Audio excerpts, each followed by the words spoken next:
Bonjour tout le monde. On continue la série de questions du code et aujourd'hui c'est la question numéro 25. Alors j'ai commencé cette série pendant le confinement donc je pouvais mettre une vidéo presque tous les jours. Là c'est un peu plus compliqué maintenant que les leçons de conduite ont repris. Aujourd'hui la question traite de l'installation des passagers. Il y a des questions qui reviennent à chaque série et celle-ci en fait partie. Bon évidemment la question et la photo ne sera pas exactement la même à chaque fois. Mais si tu écoutes bien toute la vidéo jusqu'au bout, tu auras en fait les explications nécessaires pour ne jamais faire d'erreur quand tu tombes sur une question qui traite ce sujet. Alors, si j'oublie quelque chose ou encore que tu as des questions, n'hésite pas et pose-moi des questions en commentaire. Installer un bébé dans un siège auto dos à la route à l'arrière du véhicule est interdit. Oui, réponse A, non, réponse B. Voilà un sujet super important, hein, l'installation d'un passager et plus particulièrement ici d'un bébé.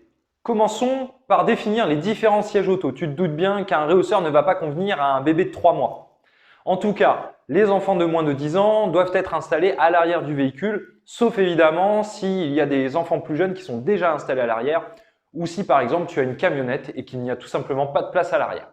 Ensuite, suivant son âge, sa morphologie et sa taille, le système d'installation devra être adapté pour permettre une bonne tenue de l'enfant en cas d'accident. Alors pour les plus grands, un simple rehausseur fera amplement l'affaire. Par contre, si l'enfant est mal installé parce qu'il est un petit peu trop petit, il y a des sièges de groupe 2 et 3 qui permettent à la ceinture de sécurité de ta voiture de bien faire le travail. Ces deux types de sièges, évidemment, s'installent normalement, c'est-à-dire dans le sens de la circulation et pas dos à la route. Mais là, ici, dans cette situation, on nous montre un siège adapté pour un bébé. Tu vois un petit bambin tout neuf en rodage, un être tendre, mais aussi très vulnérable.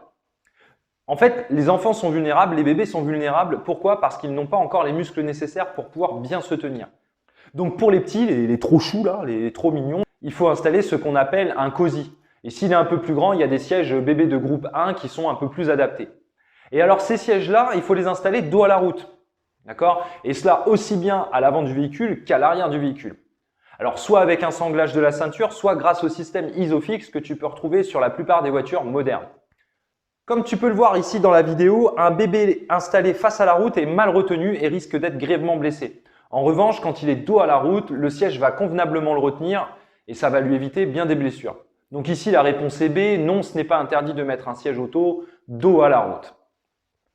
Bon, tu me connais peut-être et tu sais que je ne vais pas en rester là, hein. Je te rajoute quelques petites précisions pour que les autres questions de code que tu vas rencontrer sur ce sujet ne te posent plus de problème. D'ailleurs, pense à t'abonner et à aimer cette vidéo pour être informé quand les prochaines sortiront. Donc, je te disais, quand tu installes un siège bébé à l'avant de ta voiture, dos à la route, il faut que tu désactives l'airbag pour pas que cet airbag puisse endommager le siège bébé ou alors blesser carrément le bébé. Mais suis-moi, je te montre, on va à la voiture et je te montre. Là, on est à la place passager, d'accord? Et ici, tu as l'airbag qui se situe sur le tableau de bord. Et en fait l'airbag, s'il se déclenche, il y a un explosif qui est là-dedans. Tu as un explosif qui va envoyer le ballon gonflable pour protéger un passager. Le problème c'est que l'explosif il peut abîmer le siège auto et blesser encore plus ton bébé. Donc pour ça en fait on a une solution, c'est de désactiver l'airbag passager. Alors plusieurs choix, tu as des voitures où pour le désactiver ça va se trouver sur le côté. Tu vois à peu près par là. Là dans la 208 on a ce bouton qui permet de désactiver l'airbag. En fait, je mets ma clé dedans, tout simplement. Je tourne sur la position off, j'enlève ma clé et on est en position off. Je te fais juste remarquer que quand je désactive l'airbag passager, sur mon tableau de bord, je vais retrouver l'information. Et tu peux voir le voyant 2 qui t'indique que l'airbag passager est désactivé. Évidemment, dès que tu enlèves le siège auto, pour que quelqu'un d'autre s'installe à l'avant de la voiture, pense à réactiver l'airbag passager pour protéger le reste de tes passagers.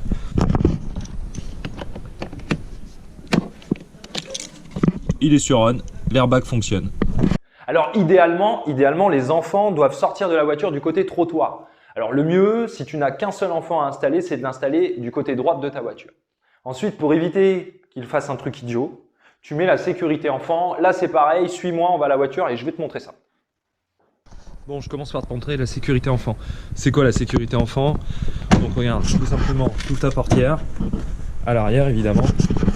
Et là, ici, juste là, tu as un bouton que tu peux tourner. En fait, le bouton rouge, tu as vu, il y a le dessin pour les enfants. Tu prends ta clé, tu l'introduis dans la sécurité enfant, tu tournes, et là ta sécurité enfant est activée. Ok. À partir de là, le gars qui est à l'arrière de la voiture, il peut plus sortir en fait. S'il essaye d'ouvrir, je te montre. Hop. Je suis installé, je suis un enfant, j'ai envie de sortir. Et ben je peux pas. D'accord? La portière ne peut pas s'ouvrir. Et là tu me dis comment je vais faire pour sortir. Et ben du coup je vais sortir de l'autre côté. Parce qu'elle y est pas. Donc la sécurité enfant elle est activée.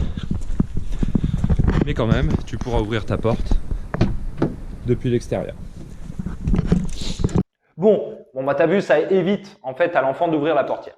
Comme pour n'importe quel passager, il faut éviter d'installer un enfant avec une doudoune ou un gros manteau.